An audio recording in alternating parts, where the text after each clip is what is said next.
The auction of shame * the sun on Valis 3 was cruel. Hanging low like a red eye over the sand-choked city of Drax's prime. Crowds gathered in the dusty square, their faces hidden behind masks and hoods. Not for the heat, but for the shame, everyone knew what happened here, but no one dared speak against it. Slaves were bought and sold like tools, and today, 3 alien girls were next in line. Grant Weller stood at the edge of the crowd, his hands buried deep in his coat pockets. He was an old man by Earth standards, with gray hair, tired eyes, and a limp that told its own story. He had once served in the Terran front lines. Now he lived alone, growing crops on canyon soil. But something had dragged him here today. Something more than curiosity. He had heard the rumors. 3 girls captured in a raid, barely teenagers by human age, different species. Same fate, chains on their wrists, collars on their necks, and eyes filled with fear. The auctioneer's voice echoed across the square like a whip, loud, cheerful, cruel. Lot 17. Triple deal, rare genetic stock. 1 Kravari, 1 Listen, and 1 hybrid unit fresh and barely broken. Grant felt a sickness twist in his stomach. The youngest girl, no older than 12, trembled so hard she could barely stand. The oldest stood straight, eyes cold, jaw clenched, her blue skin covered in bruises. The middle one, a quiet, pale child, stared blankly at the ground, lips moving silently as if reciting a prayer. Bidders began shouting prices, merchants, smugglers, nobles from nearby systems, they all waved credits like hungry wolves. The girls flinched at every bid.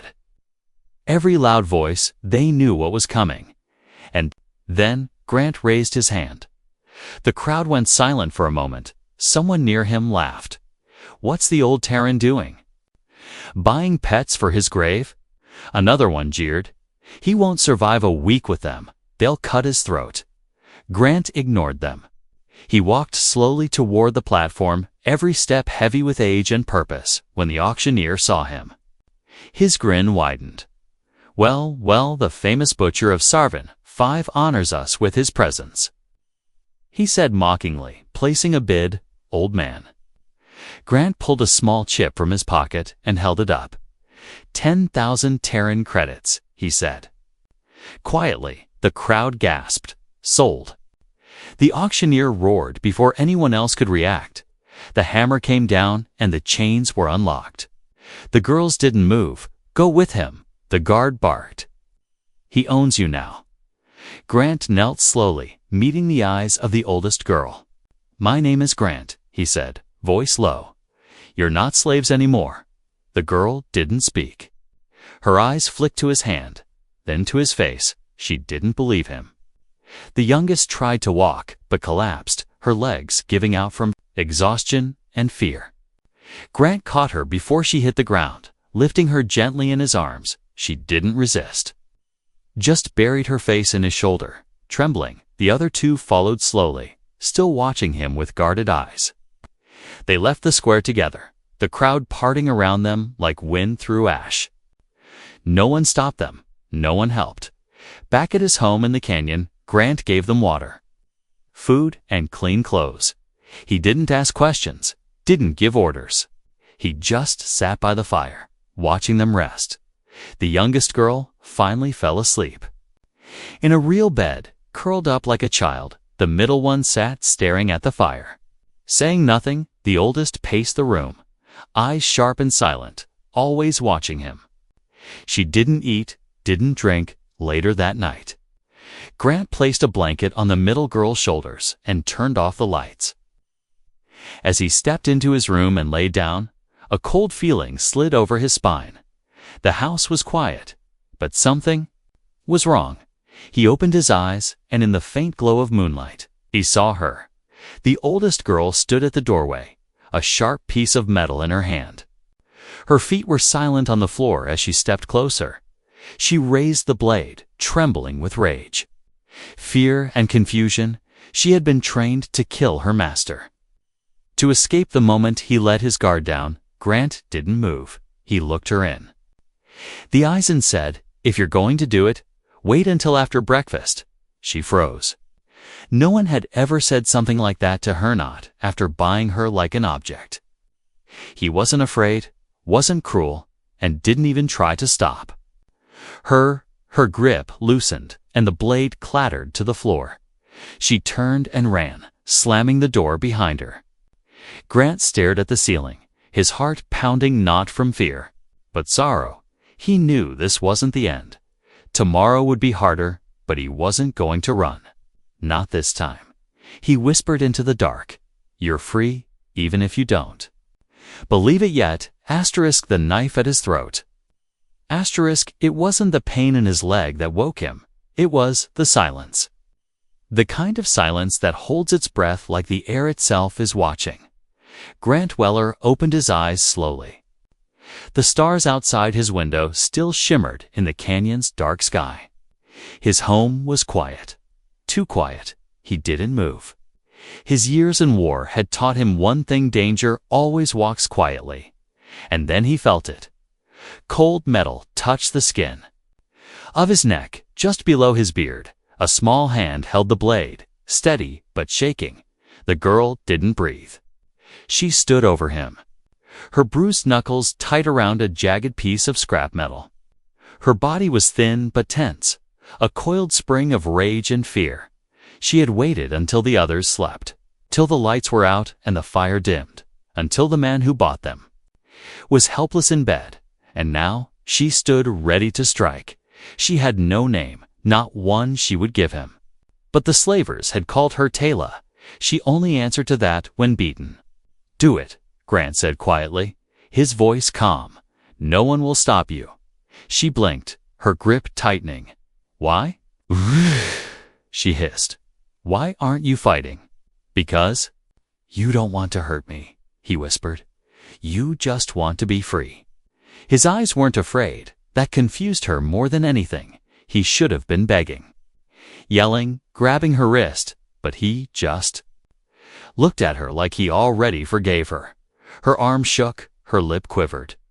She had killed before one of her previous masters, a cruel Zarnik, but that death had been messy, loud, full of screaming.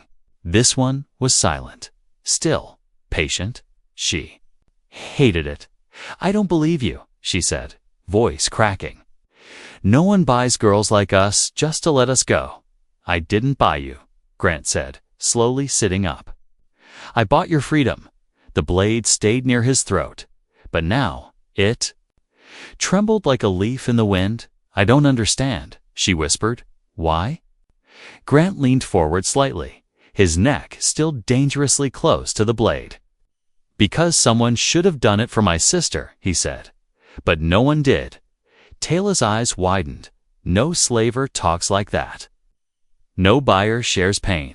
She stepped back suddenly, her hands shaking, the blade falling from her fingers. Grant didn't move to pick it up. He reached for a small wooden bowl beside the bed and held it out to her.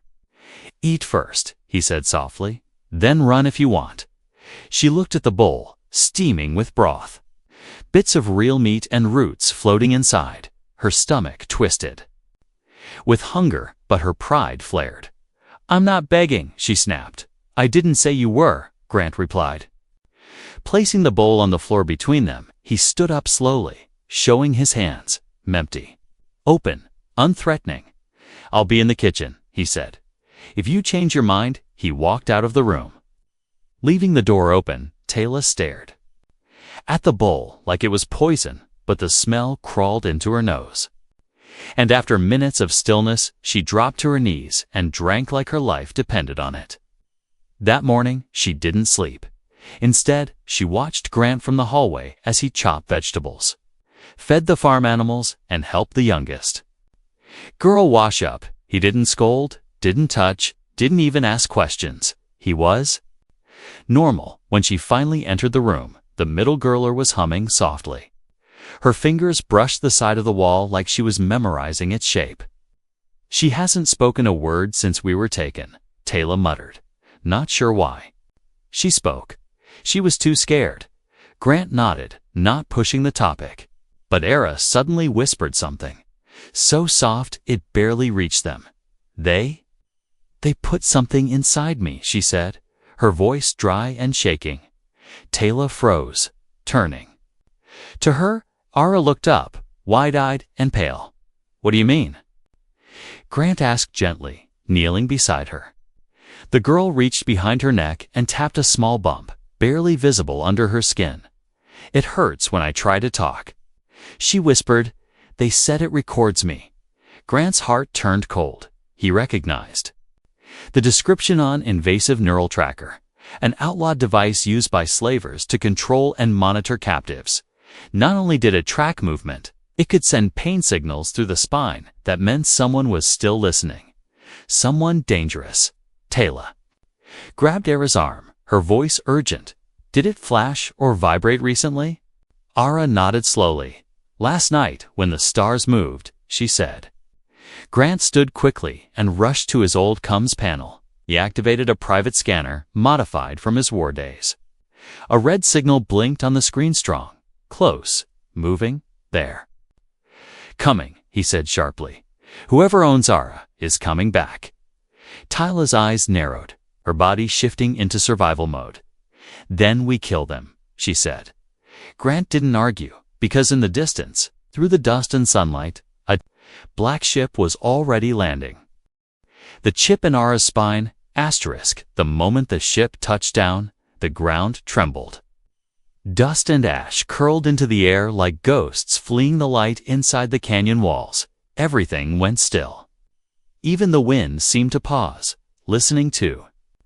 The enemy's arrival, Grant Weller stood at the edge of the ridge above his home. Binoculars in hand, beside him crouched Tayla, silent as stone, her sharp eyes fixed on the black transport ship below. Era and the youngest girl, Nira, waited inside, hiding in the storage room under the floorboards. This isn't a bounty ship, Grant said, voice low. They're not here for money. Tayla nodded, her hand tightening on a pulse rifle Grant had given her just an hour ago. If they take Ara again, she whispered, she won't survive it. Grant didn't answer. He already knew that, back inside the homestead. Era lay curled up, breathing fast, her small fingers gripping the edge of a blanket. Every nerve in her body felt like it was burning from inside, the chip in her spine, pulse like someone tapping against her bones. Make it stop, she whispered, tears streaking her pale cheeks. Please, it hurts. Nira sat beside her, arms wrapped tightly around her like a shield. Don't worry, she said softly. Grant will fix everything. Grant stormed into the room a few minutes later. He didn't hesitate, didn't speak. He knelt beside Era, scanned her neck with a Warriora handheld bioscanner, and cursed under his breath. They activated the pain link, he muttered. That means they can track her exact location. Tayla entered the room next. Slamming the door shut behind her, they've deployed drones, she said. 2 of them scanned the cliff path. We don't have time to escape, Grant said, pulling a surgical case from under the floor. We need to cut the chip out, Era gasped, shaking her head in panic. I'll die, she cried. No, Grant said firmly. You'll live, because I'll do it right. Tayla stared at him, eyes wide. Have you ever removed one before? She asked. Yes, he said without hesitation, but only from dead soldiers. A sharp silence fell in the room, but there was no other choice. Era nodded once, barely. Trusting him more than she trusted the world outside, they cleared the kitchen table, laid her down gently. Nira held her hand tight, never letting go. Tayla stood guard at the window, rifle ready, heart pounding. Grant took a deep breath and began with only a portable med scanner, a bone saw, and old Terran resolve. He cut through to the chip. Era screamed once, then passed out. Outside, engines roared louder. The black-clad mercenaries began moving toward the homestead. Their leader, a tall, silver-armored brute named Kras, checked, a glowing device in his hand. She's still inside, he said. Prepare the capture net, but inside, Grant was faster. He removed the chip with trembling hands, slid it into a lead capsule, and crushed it under his boot. The signal went dead. At the same time, the Merc's tracking device blinked once, then died.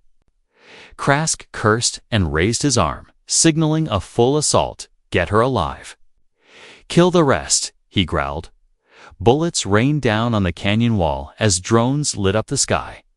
Tayla fired first, hitting one clean in the center, exploding it mid-air. Grant grabbed Ara in his arms and shouted to Nira, "Run to the tunnel, use the back route." The youngest girl nodded and disappeared into the smoke-filled kitchen. Grant turned to Tayla. "Hold the front until I get her to safety. I'll hold it forever if I have to," she replied, eyes blazing. He ran through the smoke, Ara still unconscious, his legs screaming with every step behind him. The walls of his home shook as the Mercs reached the front gate. Tayla stood alone, weapon ready, firelight reflecting in her eyes. "Come on, you cowards," she muttered. "I've been waiting for this." The battle began with a roar. Grant reached the secret tunnel entrance behind the shed and laid Ara down in the passage. She stirred slightly, whispering, "Am I free now?" He smiled through his sweat and blood. "Yes," he said, brushing her hair back. "You are." In the distance, more ships began arriving, silent, unmarked, deadly. The enemy wasn't giving up. And now, Grant knew why. He picked up the broken chip and examined it. Inside the data core were names, hundreds of names, of other girls like Ara. They weren't just slaves, they were part of something bigger, darker, and Ara had been the first to escape it. The canyon would soon become a war zone, but Grant didn't feel fear. He felt purpose. He turned toward the battle, loaded his old plasma shotgun, and whispered to himself, "If they want to fight, then I'll show them what a Terran soldier really is." And with that, the old man stepped into the fire. The men who came to reclaim the dead drone hit the canyon floor with a crunch. Its glowing, eye fading like a dying star. Tayla stood over it, rifle in hand, chest heaving. Smoke curled from the barrel of her weapon. Her knuckles were bleeding, but she didn't care. From above, 6 more drones circled like vultures, each one scanning, tracking, waiting for orders. Then the voice came, cold and crackling through the old speakers around the canyon. "Return the asset," it said, "and we will spare the rest." Tayla spat on the ground and shouted back, "Come take her yourself." And that was the moment the front gate exploded inward. Flames shot into the sky, blasting metal and dust across the farm. The front wall collapsed, and through the smoke walked 4 armored figures, each one over 7 feet tall, dressed in black X-armor with red insignias burned into their chest plates. They moved like wolves, silent, precise, deadly. Their leader, Krask, walked in last. His face was bare, silver scars running across skin too smooth to be natural. Cybernetics glowed beneath his temple, and his eyes were like twin glass daggers. He held a staff not for walking but for shocking, beating, and punishing. He was once a bounty hunter. Now he hunted for a different master. Tayla ducked behind the tractor hull, heart pounding in her ears. She whispered into her old comlink. There inside, far below, in the escape tunnels. Grant could hear the battle even through the rock. Ara was still unconscious but stable, the chip gone from her neck. Nira held her hand and looked up at Grant, eyes full of fear. "You promised we'd be safe," she whispered. "I still do," he said, handing her a small pendant. "If anything happens, run through that tunnel and follow the beacon signal." Nira nodded, too scared to cry. Grant kissed her forehead, then turned toward the ladder. He climbed up into the fire, into the storm. Outside, the mercenaries moved carefully through the ruins of his home. Tayla had already taken out one of them, his body still smoking behind the water tanks. But she was out of charge, and her next reload would take too long. Krask stopped in front of the porch, his voice calm and sharp. "You had one job," he said to no one in particular. "Deliver the hybrid girl, unspoiled. She's not your property." Grant's voice came from above. Everyone turned to see the old man standing on the second-floor walkway. Holding a plasma shotgun in one hand, Krask tilted his head. "Weller," he said, "the Terran ghost." Grant didn't blink. "Leave now, or I'll bury every last one of you." The mercenaries aimed their rifles. Grant fired first. The blast hit squarely, throwing one of the armored giants across the field like a rag doll. Taylor popped up from behind the debris, launching a burst from her sidearm. Metal rang, flesh tore, smoke rose. The canyon turned into chaos. Grant moved like he was young again, sliding down the rope, reloading mid-fall, landing hard and blasting another attacker. In the chest, his leg ached, his lungs burned, but he didn't stop. He reached Tyla's side, helping her drag cover across the open ground. "You didn't have to come back," she said through gritted teeth. "I made a promise," he replied. "Besides, I never liked visitors." Krask watched from the shadows, not attacking yet. He was waiting for something. Then, a terrible sound echoed through the canyon, the activation of a kinetic barrier. A dome of shimmering red energy surrounded the area, sealing everyone inside. Krask stepped forward, his staff glowing with blue fire. "You can't run now," he said. "You broke the contract. Weller and the Syndicate always collects." Taylor raised her weapon. "We're not slaves anymore," Krask smirked. "You were never anything else." He lunged, and the fight turned brutal. The staff struck like lightning, slicing into walls, cracking stone. Grant dodged left, then right, his old reflexes slow but smart. Taylor leaped behind Krask, slashing with a blade made from salvaged steel. But Krask was faster. He backhanded her across the yard, her body hitting the ground hard. Grant fired point blank. The plasma shell hit Krask's chest, exploding with raw heat. The mercenary screamed and fell to one knee, his armor sizzling, but he didn't die. He looked up, his mouth curled in fury. "You think this is over?" he spat. "There are hundreds like me." Grant walked forward, bloody and limping, shotgun smoking.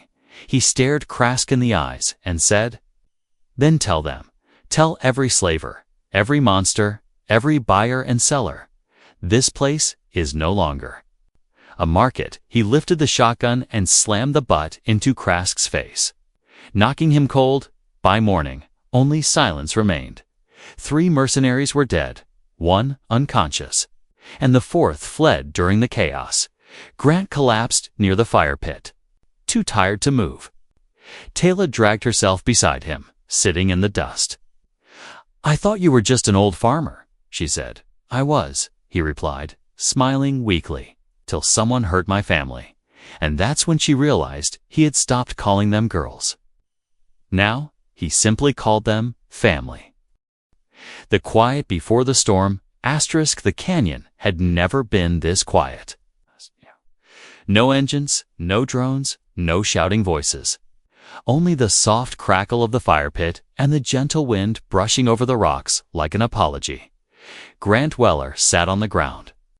With his back against a broken wall, his shotgun rested beside him. Untouched since the final shot, the flames flickered in his tired eyes as Taylor handed him a cup of warm root brew. "I added sweet moss," she said. "Nira likes it that way." Grant took a sip without a word. The warmth settled in his chest, but the ache in his bones never left. He wasn't young, and tomorrow might ask more than his body could give. A cross. The small field era sat beneath the old satellite dish, sunlight falling gently on her silver hair. The scar where the chip had been was almost gone. But Grant knew the scar inside her wasn't so easy to erase. She didn't speak much these days, but she hummed a soft melody she'd never heard before. As if the notes came from her soul and not her memory, Nira played with pebbles, building towers and knocking them down. Every time she laughed, it felt like a small victory over the horrors they'd survived. Tayla returned to her workbench, repairing what she could from the destroyed drones. She was good with her hands, sharp with her thoughts, but even she had slowed down today. It was peace, not the loud kind, but the kind that makes people forget how to breathe for a moment, and that made Grant nervous, because peace never came without a price. Later, as dusk painted the sky orange and blue, Tayla brought Grant an old data slate. It was inside Krask's armor, she said. I decrypted it. She tapped the screen, revealing a list of names, species, ages, locations. Girls like Era, she said quietly. Hundreds. Grant leaned forward, reading line after line. Most were marked as property of the syndicate.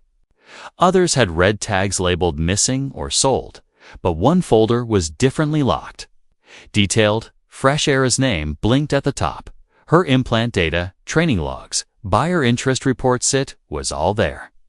And something more. There was a contract, digitally signed by a local governor, authorizing her delivery as a biological test subject. She wasn't just a slave. She had been marked for dissection. Grant closed his eyes and breathed deep. It's the kind of breath you take before a storm hits your home. They'll come again, Tayla said, stronger next time. He nodded. Yes, he said. They won't stop just because we want a skirmish. Tayla sat beside him, pulling her legs to her chest. You saved her, she said. You saved us. Grant looked at her, the fire reflecting in his gray eyes. You saved yourselves, he replied. I just opened the door. She was quiet for a while, then asked something strange. Do you miss Earth? Grant smiled faintly. Sometimes, he said, the smell of rain, the trees, the sound of birds, but not the people who let this galaxy turn into a market for children. Tayla looked at him seriously. What if we stopped it? She said, what if we used what Krask left behind coordinates?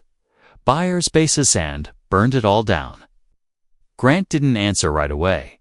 He looked across the fire, where Ara had fallen asleep with Nira curled against her. He saw not just survivors but something worth building around. And then he said, if we do this, it won't be a rescue. It'll be war. Tayla nodded. I know, she said, but for the first time. I'm not afraid of that. That night, while the others slept, Grant sat alone with his thoughts. He opened a small lockbox and removed a metal chain attached. To it was a faded tag military issue, Earth code. It read, Weller, G44th Infantry, Terra. He held it for a long time, then looked toward the stars. Looks like I'm suiting up again, he whispered, but just before he could put it away, he heard a voice behind him. You're not doing this alone. It was Era, awake and steady. Her voice clear. I heard everything, she said, and I want to help. Grant blinked, stunned. You should rest, he said. She shook her head. No, she said softly. I want to fight. Not just for me, for every girl on that list and in her eyes. He didn't see the terrified child anymore. He saw a spark. A fire ready to burn away everything that had hurt her. The next morning, before the sun rose, the four of them stood outside together. Tayla held a rifle. Era carried data logs. And Nira wore a handmade vest with a fake badge that said Protector. Grant looked at them all, heart heavy but full. Then let's begin, he said, before the storm finds us first. Asterisk, the proposal, none expected. Asterisk, the canyon was alive with sound laughter, tools clinking, the rustle of paper maps. But this time, it wasn't the sound of survival. It was the sound of building something. Weeks had passed since the last attack. No more syndicate scouts. No drones in the sky. Just time precious, strange, healing time. Grant had reinforced the homestead with scrap walls and camouflaged sensors. Tayla built a second roof for rainwater capture. Era, now walking stronger every day, spent her hours decoding stolen syndicate data. And Nira had turned an old storage room into what she proudly called her guard station, complete with paint, plush toys, and a mop she used like a spear. Peace had settled over them, but none of them trusted it completely. It was the kind of silence that carried weight, like something was waiting just beyond the stars. One morning, Taylor stood in the garden planting seeds. Grant brought her a mug of warm herbs and sat beside her on the soil.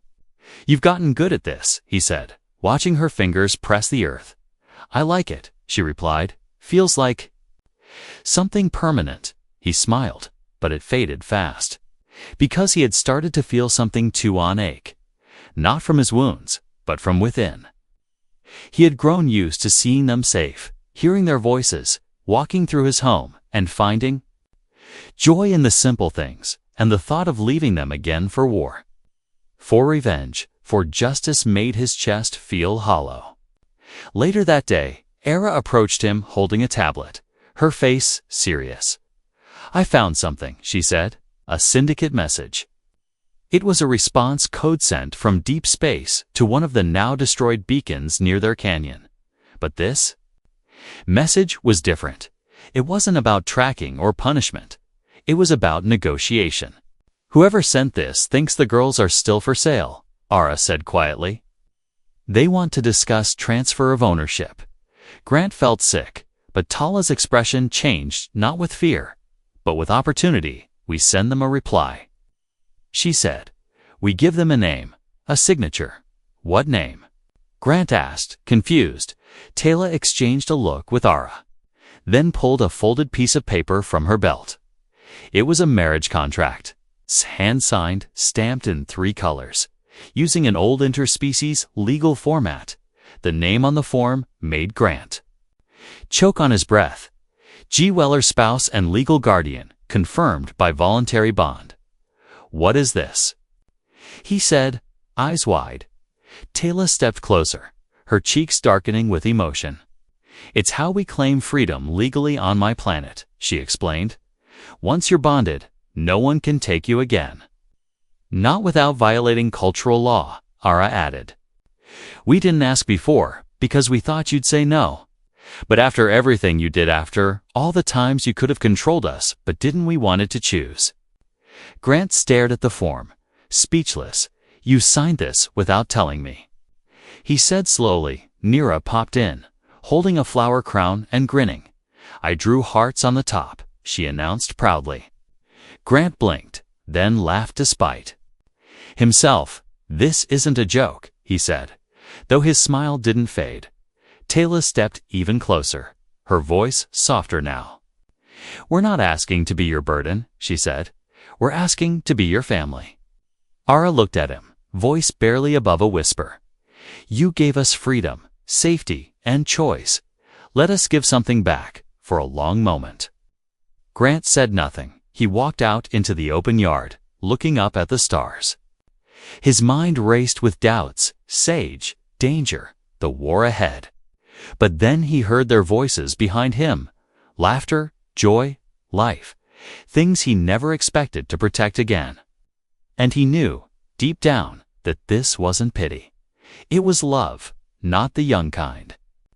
Not the perfect kind, but the kind that's built on survival, scars, and trust.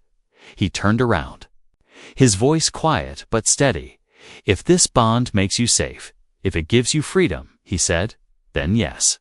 He paused, smiled, and added, "But only if you let me draw a heart on the top too." The girls laughed, rushing forward, hugging him so hard he almost fell over. And in that moment, the canyon didn't feel like a hiding place anymore. It felt like home. Later that night, they sat under the stars with warm bread, glowing lanterns, and silent promises passed between glances. They didn't know what tomorrow would bring.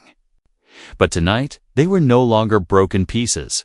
They were a unit, a tribe, a family by choice, not chains, and across the galaxy, on distant monitors, in distant rooms. Someone read the reply with the marriage bond attached. The syndicate officer frowned, cursed softly, and said, "We can't touch them now." not without breaking half the treaties. The man beside him, in a dark suit, leaned forward and said, "Then we go after him." The old man's new life, * the galaxy, would remember him as a rebel, a traitor, a criminal, but 2-3 alien girls with scarred pasts and bright eyes. He was just Grant, and that was enough. The wind had changed in the canyon. It wasn't dry and angry anymore. Now it carried the smell of cooked bread, polished metal, and blooming green moss that Nira planted along the porch. The old war-broken homestead had transformed into something no one expected. Not a fortress, not a bunker, but a home, one with light strung from beam to beam. One with laughter echoing through the morning air. One with 3 girls and a man who never thought he'd live long enough to be loved again. Tayla taught herself to build hydropumps, even installed a tiny fountain just to hear water again. Era spent hours decoding syndicate archives, saving names and sending encrypted messages to hidden allies. And Nira, she became the heart of it all. She drew family flags, named every chicken after her favorite planets, and called Grant Papa like she'd been born to do so. But peace, as always, was a fragile thing one evening. Shadow appeared in the sky, not large, not loud, just silent. A ship made of obsidian metal hovered far above the canyon, too high for weapons, too still to ignore. Grant saw it through. His scope, the hairs on his arms rising. He knew what it was, not syndicate, not bounty hunters, but something worse. "Who is it?" Era asked from behind.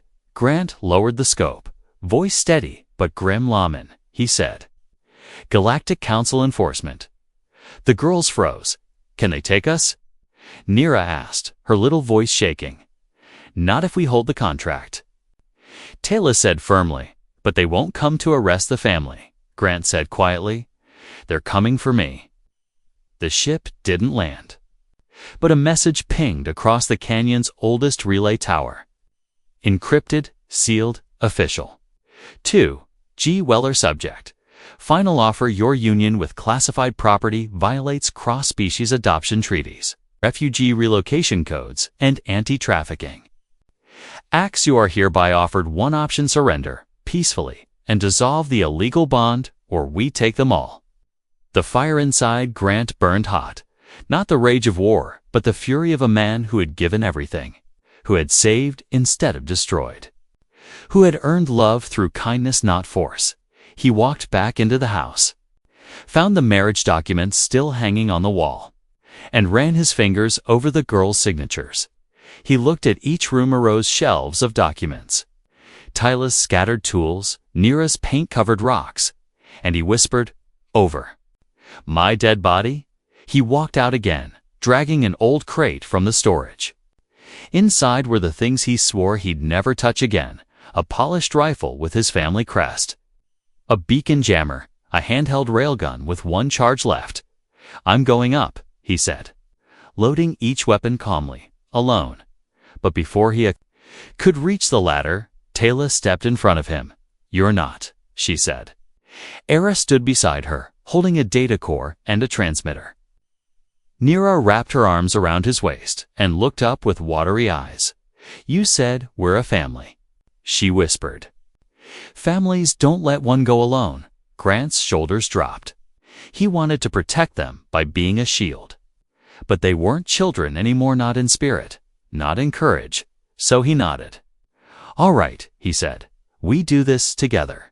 The plan wasn't complicated, but it was bold. Tayla jammed the council's relay, cutting their long-range scans. Era uploaded the stolen syndicate database, broadcasting names of thousands of traffickers to the council itself. Nira painted family lives here on the rooftop in giant red letters, complete with hearts and stars. When the council's envoy came down in a smaller craft, they expected resistance, fear, maybe surrender. But what they found was something different. Grant Weller stood with 3 girls by his side, all of them calm, steady, unarmed. Behind them was the home they built, the life they made, the truth they lived. "You're harboring fugitives." The officer said coldly, "No," Grant replied. "I'm raising daughters." The council tried to argue legality, property rights, interspecies law, but then Era activated the signal, and across the stars, hundreds of other stolen girls, now free, began sending messages back. "We're alive, we're safe, he taught us freedom." The council's authority fractured. In that moment, because truth, once seen, cannot be erased, they couldn't arrest kindness. They couldn't erase proof, and they definitely couldn't silence the entire galaxy now watching. So they left, quietly, unwilling to spark a war of sympathy. Because the old human who freed his family had become a symbol. And symbols are impossible to kill. Years passed, and the canyon changed. More girls arrived, wounded, scared, each one welcomed with food, laughter, and soft beds. Grant grew slower, his beard whiter, his bones heavier, but his heart stayed strong. Taylor ran the outpost like a commander. Era turned her database into a legal weapon against slavery and Nera. She still painted rocks but now taught kids to do it too. And when people asked them, "Who gave you this life?" they always answered the same: an old man with tired eyes and the biggest heart in the stars.